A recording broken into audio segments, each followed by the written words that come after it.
রমজান মানে ভিন্ন মাস, রমজান মানে আলাদা মাস, রমজান মানে আখিরাতের মাস, রমজান মাসে প্রস্তুতির মাস, রমজান মানে মেহনতের মাস, রমজান মানে আল্লাহর মাঝে নিজেকে হারিয়ে ফেলার মাস।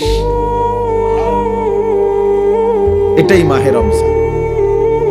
আর যারা ইমানদার ভাইয়া, যাদের কবর আখিরাত মনে আছে, যারা পরকালকে বিশ্বাস করে, দিবা নিশি জাহান্নামের ভয়ে যারা কাঁদে, যারা জান্নাতের আশা করে, খোদার কসম তাদের কাছে রমজান সর্বশ্রেষ্ঠ মাস। সারা বছর আমরা কিতাবে পড়ছি আল্লাহর প্রিয় বান্দারা, আল্লাহর নেক বান্দারা সারা বছর দিলে দিলে অপেক্ষা করতেন, আল্লাহ আরেকটা রমজান হায়াত দেন, আরেকটা রমজান হায়াত দেন, আরেকটা রমজান, আরেকবার সবে কদর পেতে চাই, আরেকবার ইতিকাফ করতে চাই, আরেকবার মাওলা তারাবি পড়তে চাই, আরেকবার 70 গুণ নেকি সব কিছুতে আমি অর্জন করতে চাই, আমার আরেকবার সুযোগ।